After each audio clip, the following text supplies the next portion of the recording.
What's up, everybody? It's a new day. I'm so excited because the one part that we needed is here. Shout out to Champion Coatings. If you're in the Tulsa area, definitely hit them up if you need any powder coating done. They did an amazing job. And they definitely worked with me to try to get a color close enough to match the tank. It's not a perfect match, but it is close enough and it's good enough for me. So I'm definitely very happy with it. Just look at that. So we're gonna prep this and we're gonna clean up the battery tray and everything. And we're gonna get the back of the bike back together. So it's finally gonna start looking like a bike again. I'm still waiting on some vinyl and a decal kit, but really the only other mechanical thing that I'm waiting on is the seal for the water pump inlet right there. When I threw on the radiator guard, it started leaking coolant considerably. And I traced it back to that. And so that's gonna need to be replaced. And hopefully that's the only thing that needs to be done. Otherwise, it can be thrown together. Everything else can be put back on it. I'm waiting on a new brake reservoir hose. That should be coming in today or tomorrow, but it's time for this to go on the Daytona. Hey, what are you doing?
Oh my gosh, look at it. Looks so good. It's gonna look great with the fairing laying over it and just like that little bit exposed out the bottom. Oh my gosh, it's gonna look so good. Eventually, I wanna get the wheels done that color. That color is pretty close to the tank. That's powder coat and that's liquid paint. I matched it as good as I could, and I think that looks amazing. Shout out again to Champion Powder Coating. They did an amazing job on this. They did so good. It looks so good. I'm not really worried about any bits up here that aren't gonna be exposed, but just, ooh, oh, that looks so good. Okay, moving on with the rebuild. We gotta figure out that rat's nest, wires for the battery, and then the tail light and the license plate light and everything back here. So, gotta throw all that in. Thankfully, there's like no electronic aids on this bike, so that's all we've got. Throw the exhaust on, get the tail buttoned up, and then the one part that I was waiting on, I went to go pick up a Honda O-ring for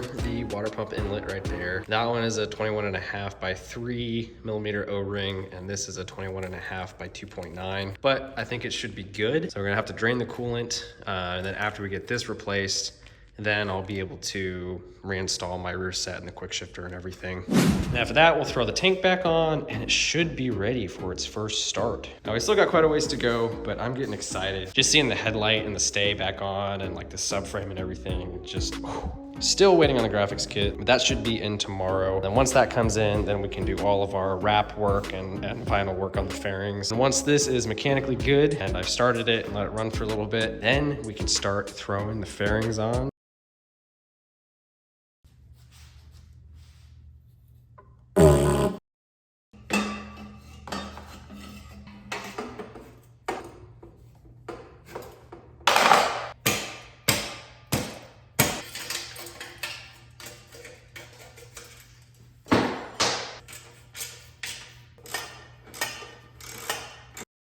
All right, we got the mid pipe on, but I honestly don't really want to mount the muffler yet because I want to start it without the muffler. It's just tradition. When you do exhaust, when you take an exhaust off, you gotta start it straight piped, right? Like I'm not gonna run it on the street like this, but I want to hear what it sounds like.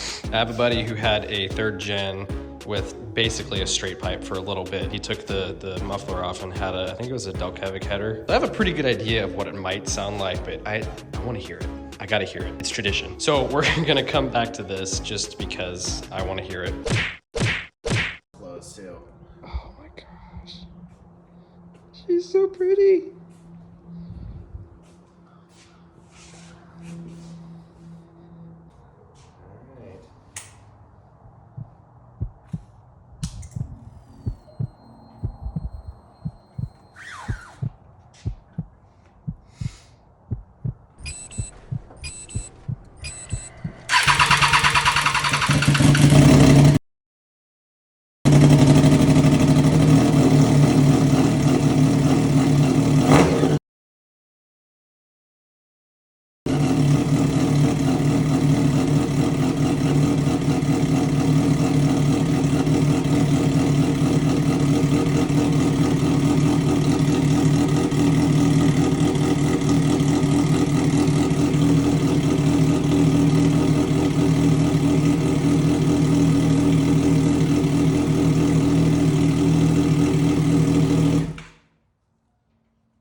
It works.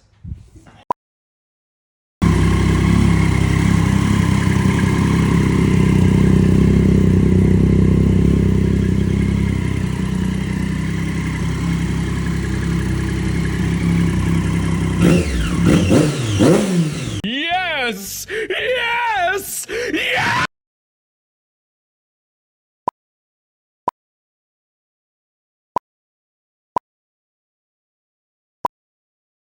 I think the last thing we did was get the subframe on, and then I talked about putting the can on and starting it. It's been pretty cold recently, but we had one warm day last week, and I decided I'd test fit the carbon hugger. And then that went on, and I decided, oh, I'll just fit the rest of the tail piece, and all that went on. And so I decided to fit the front cowl and the fender. And before I knew it, I was already putting the fairings back on it. Now I still need to pull these to wrap them. The fitment of the carbon isn't perfect, so Dremel and me have been friends. I don't want to give myself away and kind of tell where I've had to trim this front fairing just to get this intake piece to fit. You know, that's something you'll only notice if you're really looking for it. And there's a couple other places like that, but I'm not gonna spend a whole lot of time on that. We did get the quick shifter in and got the rear set back on and everything. And we got new grips, we got our handlebars put back together, our controls are looking good. Everything is just going back together very nicely. So really right now, all we have left is the side fairings. Gotta finish trimming this one to put it on, and then I've gotta prep the other one and then go through the whole process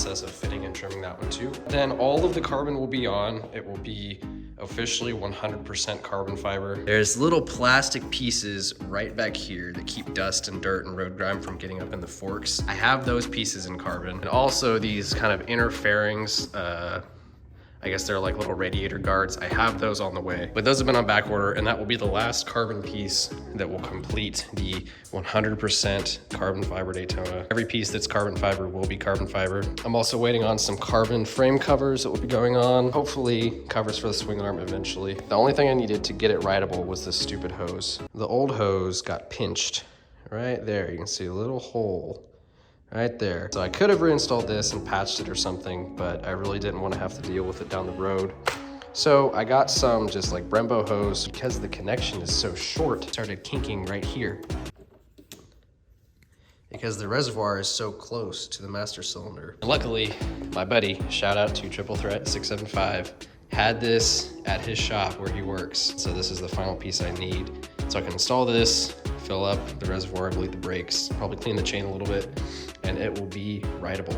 I don't actually know how far we're gonna get today. I would definitely like to clean the chain and get that reservoir hose installed so I can at least take it around the neighborhood today, see how it rides, maybe test out that quick shifter, and hopefully get that left side fairing fitted today. And if I'm feeling ambitious, maybe prep the other side and fit the other side as well. Tomorrow is supposed to be a really, really nice day, so I really wanna try to get this buttoned up by tomorrow so I can try to ride it.